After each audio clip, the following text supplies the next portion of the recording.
At my husband's funeral, I got a text. I am still alive. Trust no one. A message from someone who's supposed to be dead? I'm Sheila, and today I'm sharing a story that will make you question everything you think you know about trust, death, and the people closest to you. If you're new here, welcome, and make sure to subscribe because this story has twists you won't see coming. Hit that notification bell so you don't miss what happens next. This is the story of Sarah Mitchell, and it begins at her husband's funeral. The sky was the color of ash that morning.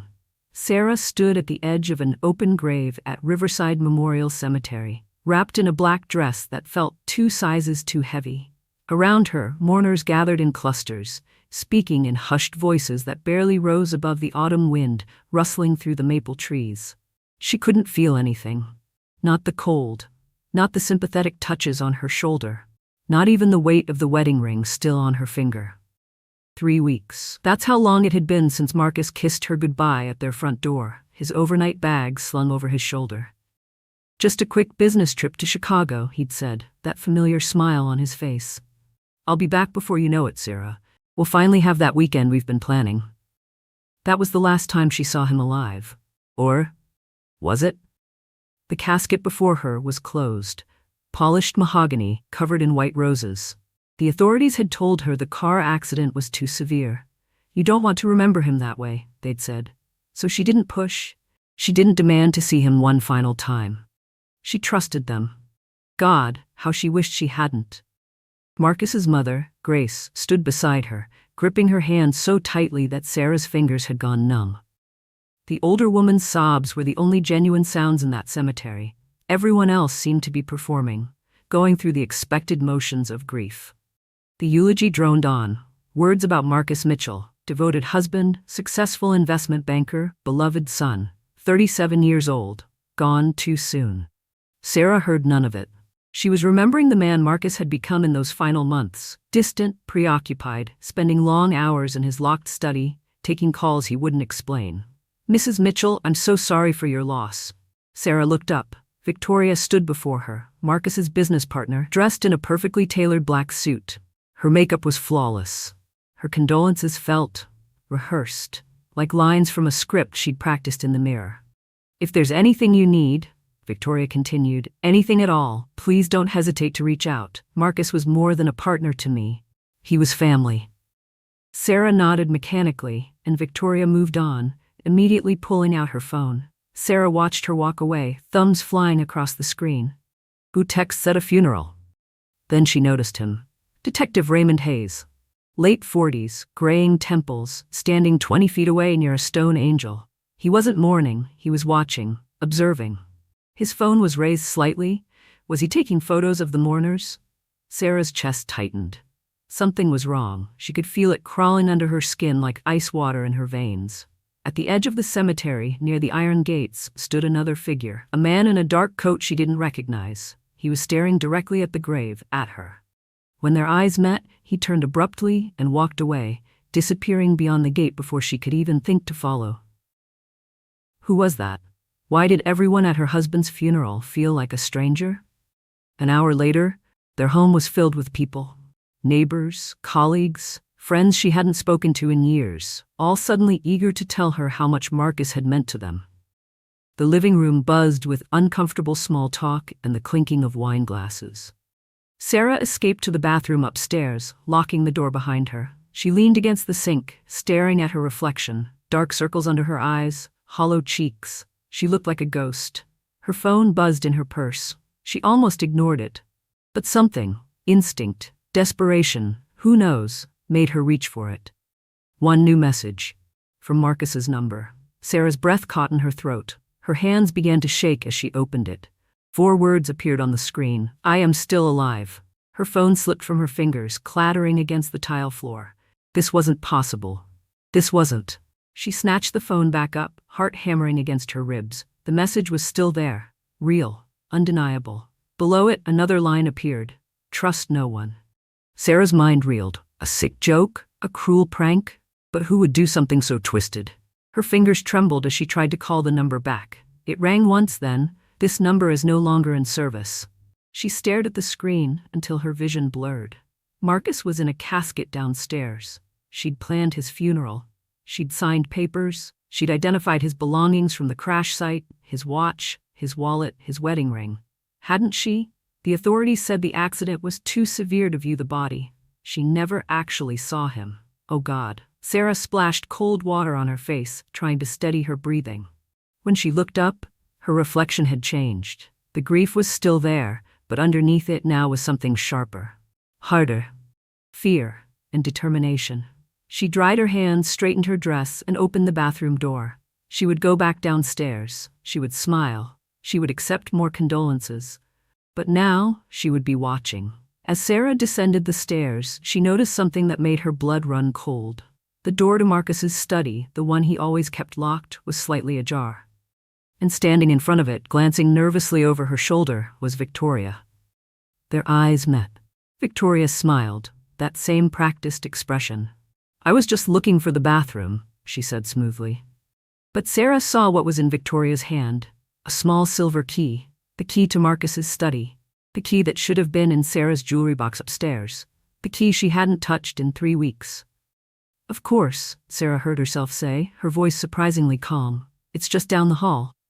Victoria nodded and walked away, heels clicking against the hardwood floor. Sarah stood frozen at the bottom of the stairs, Marcus's words echoing in her mind. "Trust no one." She pulled out her phone and stared at the message again. Her husband's words. From beyond the grave. Or from wherever he was hiding. 24 hours after the funeral, Sarah hadn't slept. She lay in bed, staring at her phone screen in the darkness, reading those 4 words over and over until they burned into her retinas. "I am still alive. Trust no one." At 3 a.m, she made a decision. If Marcus was alive, and that was a big if, then he left her clues. He had to. He wouldn't just disappear and leave her completely in the dark, would he? Sarah threw off the covers and headed downstairs to Marcus's study. The door was still locked. Victoria hadn't managed to get inside. Sarah retrieved her own key from the jewelry box and turned it in the lock, her heart pounding. The study looked exactly as Marcus had left it. Neat desk, leather chair, bookshelves lined with investment journals and legal texts. Nothing seemed out of place. But Sarah knew her husband. She knew his habits, his hiding spots, his paranoia about keeping important things somewhere safe. She started searching. His computer was password protected, but Sarah knew it, their wedding anniversary. When the desktop loaded, her stomach dropped. Files had been deleted. Recently. The deletion date was 3 days after the accident, after Marcus was supposedly dead. Someone had accessed his computer. Someone who knew his password. Sarah's hands shook as she opened his calendar. Months of appointments scrolled past. Then she saw them, meeting after meeting, marked only with the initials VC. Every single one labeled confidential. Some were scheduled late at night. Some on weekends. Victoria. "What were you doing with her, Marcus?" Sarah was about to close the laptop when she noticed something odd. One of the baseboards near the desk looked slightly askew. She knelt down, pressing against it, and it popped free. Behind it, wrapped in a plastic bag, was a burner phone. Sarah's breath caught. She powered it on with trembling fingers. One contact. No name, just a number. Call logs showed Marcus had phoned this number dozens of times in the weeks before his death. She almost called it. Almost. But something stopped her. If Marcus had gone to these lengths to hide this phone, there was a reason. Instead, she pocketed it and kept searching. In the hall closet, Sarah found Marcus's gym bag. She'd been meaning to wash his workout clothes but couldn't bring herself to touch them. Now she dumped everything onto the floor. T-shirts, shorts, a water bottle, and a key. Small, silver, with a numbered tag attached. Unit 247, Secure Store Facility, Route 9. A storage unit. Marcus had a storage unit she knew nothing about. What else didn't she know about her husband? 40 minutes later, Sarah pulled into the parking lot of a dingy self-storage facility on the outskirts of town.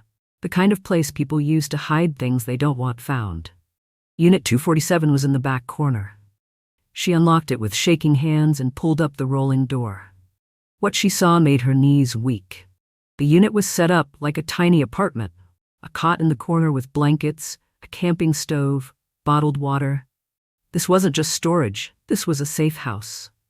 But that wasn't what made Sarah's blood run cold. One wall was covered, plastered, with photographs, documents, and notes. Red strings connected different pieces like something out of a conspiracy theorist's nightmare. At the center of it all was an 8x10 photo of Victoria. Sarah stepped closer, her eyes scanning the documents.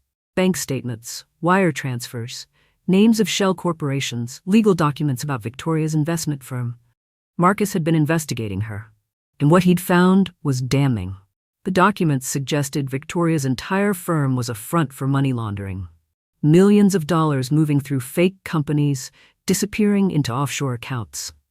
On a small table, Sarah found Marcus's journal. Her hands shook as she opened it to the last entry, dated 1 week before the accident.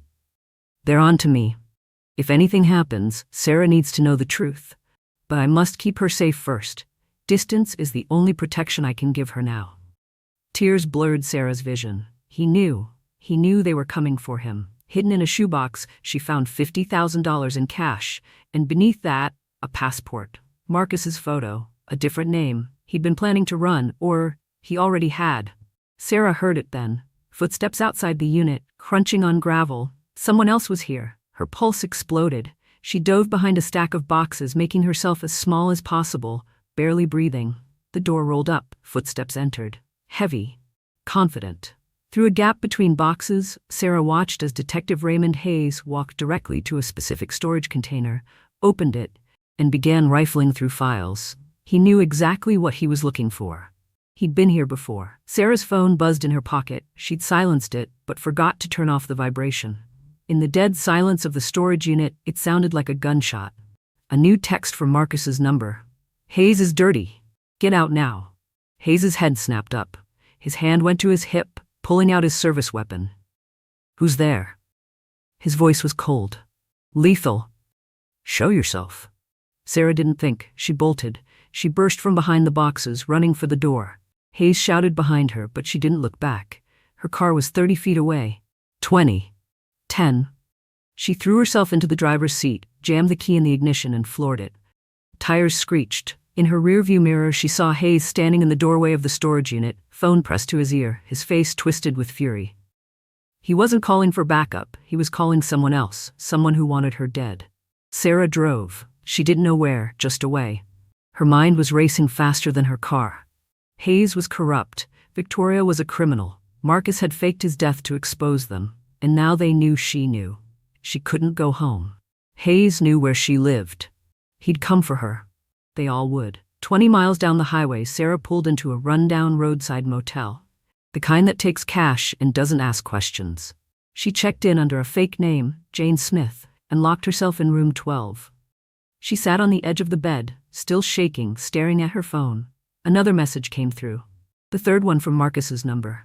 "Remember our first date, where I said I'd take you someday? Come alone, tomorrow night." Sarah closed her eyes. Their first date. The abandoned lighthouse on the coast. He'd been so nervous, so earnest, promising they'd go back someday when he'd saved enough money to buy it and fix it up. Was Marcus really alive? Was this really him? Or was this a trap? Either way, she had to know. Tomorrow night. The lighthouse. Sarah was going to find out the truth, even if it killed her. Sarah drove for 5 hours straight. 5 hours of Highway 1 twisting along the coastline, her knuckles white on the steering wheel, her mind racing faster than her car. The abandoned lighthouse. Their first date location. She remembered that night 8 years ago like it was yesterday. Marcus had been so nervous, stumbling over his words, trying to impress her. They'd walked along the shore at sunset, and he'd pointed to the old lighthouse standing sentinel on the rocks. "Someday," he'd said, "when I've made enough money, I'm gonna buy that place. Fix it up. Make it ours. Our special place where the world can't reach us." She'd laughed and kissed him, thinking it was just romantic talk. Young love, dreaming. Now, as the lighthouse came into view through the fog, Sarah wondered if Marcus had been planning this even then. An escape route. A place off the grid. A place to disappear. Dusk was falling, painting the sky in shades of bruised purple and dying orange. The lighthouse looked worse than she remembered. More decrepit, more forgotten. Windows broken. Paint peeling. The kind of place that screamed, "Stay away." Sarah parked her car and sat for a moment, hand on the door handle. This was it. The moment of truth. She stepped out into the cold coastal wind and walked toward the lighthouse entrance. The door hung crooked on rusted hinges. Sarah pushed it open and it groaned like something dying. Inside, the lighthouse was dark, smelling of salt and decay. "Marcus?" Her voice echoed up the spiral staircase. A figure emerged from the shadows, and there he was, Marcus, alive. Sarah's legs nearly gave out. He looked different, thinner, hollow-eyed, with several weeks of beard growth. But it was him. It was really him. "Sarah," his voice cracked. "God, Sarah, I'm so sorry." Relief, rage, confusion, terror. Every emotion hit her at once like a physical blow. "You're alive." The words felt impossible on her tongue. "You're actually alive." "I had to. You let me bury an empty casket." Her voice broke. "I stood at your grave, Marcus. I cried over you. I mourned you." "I know." He took a step toward her, hands raised like she was a wild animal that might bolt. "I know what I put you through, but if they thought I was dead, they'd leave you alone. Don't you see? If they knew you knew anything, you'd become a target." "I am a target now." Sarah's voice echoed through the lighthouse. "Detective Hayes found me at the storage unit. He pulled a gun on me, Marcus. Your plan didn't protect me. It put me in danger." Marcus's face went pale. "You went to the storage unit? You told me to trust no one. What was I supposed to do? Stay away from everything. That's what trust no one meant." Marcus ran his hands through his hair, looking sick. "Sarah, you were never supposed to go looking. You were supposed to believe I was dead, grieve, and move on safely." "Move on?" Sarah's laugh was bitter. "You sent me those texts. I am still alive. Remember our first date? You led me here. Because Hayes found the storage unit, because Victoria got into my study, because they were closing in and I had to warn you. But I never wanted." He stopped. His face changed. "Sarah." His voice dropped to a whisper. "How did you get here? Did anyone follow you?" "No, I was careful. I checked my mirrors the whole." Then she heard it too. The sound of a car engine. Tires on gravel, doors slamming. Marcus's eyes went wide with horror. No. The lighthouse door burst open, but it wasn't Detective Hayes. Victoria stood in the doorway, flanked by two men with guns. She looked immaculate as always, not a hair out of place, but her smile was pure venom. "Hello, Marcus," she said pleasantly. "Miss me?" "How did you?" Marcus started, then his face crumpled as understanding hit him. He turned to Sarah. "Your phone." Sarah felt her blood turn to ice. Her phone. Still in her car, still tracking her location. Victoria laughed, a cold, crystalline sound. "Did you really think we wouldn't monitor his grieving widow? We've been watching you since the funeral, Sarah, waiting for Marcus to contact you, waiting for you to lead us right to him." She smiled wider. "And you did. Thank you so much for that." The horror of it crashed over Sarah like a wave. She'd done this. She'd led them here. She'd signed Marcus's death warrant by following his clues. "Victoria, please," Marcus started. "Please?" Victoria's smile vanished. "You tried to destroy everything I built. Everything we built together. And now you're going to tell me where the evidence is. The real evidence. Not whatever decoy you left at that pathetic storage unit, or I'm going to kill your wife in front of you." Slowly. The two gunmen raised their weapons. Marcus moved, positioning himself between Sarah and the guns. "The evidence is with the FBI. It's set to release automatically in 24 hours unless I check in. Kill me, and it goes public. You lose everything." Victoria actually laughed. "The FBI? Marcus, you really think we don't have people there? Detective Hayes has been very helpful in keeping certain files from seeing the light of day. Your insurance policy is worthless." Sarah's mind raced. They were going to die here. Both of them. In this lighthouse that was supposed to be their special place. She looked at Marcus. He looked at her. And in his eyes, she saw goodbye. "Sarah," he said quietly, "I love you. I always did. Everything I did was to protect you." "Marcus, don't." Marcus lunged. He threw himself at the nearest gunman, grabbing for the weapon. They struggled, spinning, crashing against the wall. "Run!" Marcus screamed at her. "Sarah, run!" The gunshot was deafening. In the enclosed space of the lighthouse, it sounded like the world ending. Sarah screamed. Someone fell. Through the chaos, through her tears, through the ringing in her ears, Sarah saw blood spreading across the stone floor. But whose blood? Marcus lay on the ground, motionless. The gunman stood over him, weapon still raised. "No!" Sarah's scream tore from her throat. Victoria's voice cut through the chaos like ice. "Bring her to me, now." The second gunman grabbed Sarah's arm, dragging her forward, and then another gunshot, this one from outside. The gunman holding Sarah dropped, a red bloom spreading across his chest. Everyone froze. In the doorway stood Detective Raymond Hayes, service weapon drawn, face grim. "Nobody move," he ordered. But whose side was he on? Time seemed to stop. Sarah stared at the blood on the floor, her mind refusing to process what she was seeing. Marcus. That was Marcus's blood. He'd thrown himself at the gunman, and now he was… No. Wait. Marcus moved. He rolled to his side, gasping, clutching his arm. The bullet had grazed him, tearing through his jacket, drawing blood, but he was alive. The gunman's shot had gone wild, but relief lasted only a second. Because Victoria stepped forward, her own weapon now pointed directly at Sarah's head. "Enough," Victoria said, her voice ice cold. "The evidence, Marcus. Tell me where it really is, or I put a bullet in your wife's brain. You have 3 seconds. Marcus struggled to his knees, hand pressed against his bleeding arm, his face a mask of anguish. "Victoria, please. 1. Don't do this. 2. Sarah saw it then. The exact moment Marcus's resolve broke. He was going to tell her. He was going to sacrifice everything, his investigation, his evidence, maybe even more lives, to save her. And Sarah realized with crystal clarity, the only way out was to save herself. "Wait." Sarah's voice cut through the tension. "The evidence isn't with the FBI." Everyone froze. Marcus looked at her, confusion flickering across his face. Victoria's gun didn't waver. "What did you say?" Sarah met her eyes, forcing her voice to stay steady even though her heart was trying to beat out of her chest. "The evidence isn't with the FBI. It's here. In the lighthouse." "Sarah, what are you?" Marcus started. "I found it," Sarah continued, not breaking eye contact with Victoria. "This afternoon, before Marcus arrived, I found his real hiding place." Victoria's eyes narrowed. "Explain, carefully." Sarah took a breath, selling the lie with everything she had. "Think about it. Why would Marcus lead me to that storage unit unless he wanted someone to find it? It was a decoy. But he told me to remember our first date. He said he'd fix this place up, and he has." She gestured around the decrepit lighthouse. "There's a hidden basement, waterproof containers. That's where the real evidence is. Documents, hard drives, everything you need to bury Victoria's operation forever." Marcus was staring at her like she'd lost her mind. But Sarah saw something else in his eyes too. Understanding. Trust. He was letting her play this out. Victoria studied Sarah for a long moment. Then she turned to her remaining gunman. "Take her downstairs. If she's lying, kill her." The gunman grabbed Sarah's arm, dragging her toward a door she'd noticed earlier, one that led to the basement levels of the lighthouse. As they descended the narrow stone stairs, Sarah's mind raced. This was insane.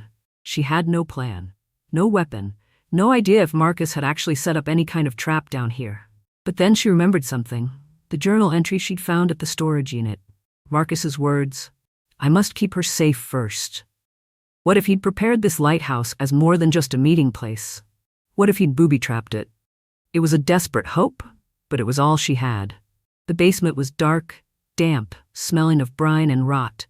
The gunman shoved Sarah forward. "Where?" Sarah scanned the space, looking for anything, any sign. Then she saw it, a section of wall that looked newer than the rest. And beside it a metal lever painted the same color as the stone, almost invisible. "There," she pointed. "Behind that wall." The gunman approached, running his hand along the stones looking for a seam. His gun was lowered, his attention focused on finding the hidden compartment. Sarah moved. She grabbed the lever and yanked it down with all her strength. The grinding sound of ancient mechanisms engaging filled the basement. The gunman spun around, raising his weapon, and the ceiling collapsed. Not the entire ceiling, Marcus had been more surgical than that. But a section directly above where the gunman stood gave way, tons of carefully weakened masonry crashing down, burying him under rubble and dust. Sarah didn't wait. She lunged for the fallen gun, grabbed it with shaking hands, and ran back up the stairs. The main floor of the lighthouse was chaos. In the seconds Sarah had been gone, Marcus had somehow disarmed the second gunmen. They were struggling, crashing against walls, throwing punches. Victoria still stood near the door, her weapon sweeping between Marcus and the doorway, where Sarah now emerged, gun in hand. For a moment, everyone froze. Mexican standoff. Then a voice cut through the tension. "Police, drop your weapons." Detective Raymond Hayes burst through the doorway, service weapon drawn, badge displayed. Victoria's face twisted with fury and something like satisfaction. Hayes, thank God. These two, they attacked my men, The gunshot was deafening, but Hayes didn't shoot Sarah or Marcus. He shot Victoria's gunman, the one struggling with Marcus, dropping him instantly. Then Hayes turned his weapon on Victoria. Drop it, Victoria, it's over. Victoria stared at him, genuine shock on her face for the first time. You said we had a deal. I said a lot of things, Hayes replied, his voice hard. For 6 months, Marcus Mitchell has been working with internal affairs. He brought us evidence of corruption in my own department, officers on your payroll, judges, federal agents. We needed to draw you out, make you reveal yourself and your entire network. Sarah felt like the ground was falling away beneath her. She turned to Marcus, who was clutching his bleeding arm, his face a mixture of guilt and relief. You knew? Sarah's voice was barely a whisper. This whole time? Marcus met her eyes. The storage unit, the texts, this meeting. It was all designed to make Victoria think she was hunting me, to make her confident enough to come herself, to bring her people. We needed her caught in the act. You used me. The words felt like glass in Sarah's throat. You used me as bait. We had to make it real, Marcus said, taking a step toward her. If you knew, Victoria would have sensed it. She was watching you, Sarah, always watching. Your grief had to be genuine. My grief was genuine, Sarah's voice cracked. I buried you, Marcus. I stood at your grave and wished I'd died instead of you. And you're telling me it was all a lie? All part of your plan? Hayes stepped forward, holstering his weapon as backup officers flooded in, securing Victoria and her gunman. Mrs. Mitchell, I know this doesn't help, but we tried to keep you as far from this as possible. Marcus wanted you safe. Safe? Sarah laughed bitterly. I was hunted. I was terrified. I thought I was losing my mind. Marcus reached for her, and she stepped back, still holding the gun with shaking hands. An officer gently took it from her.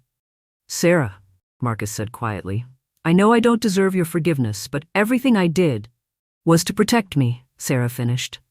I know, you keep saying that, but you know what would have protected me? The truth. 1 month later, Sarah sat in her therapist's office, talking through everything that had happened. Victoria was in federal custody, her entire money laundering operation dismantled, dozens of arrests, millions of dollars seized. It was all over the news. Marcus was in witness protection.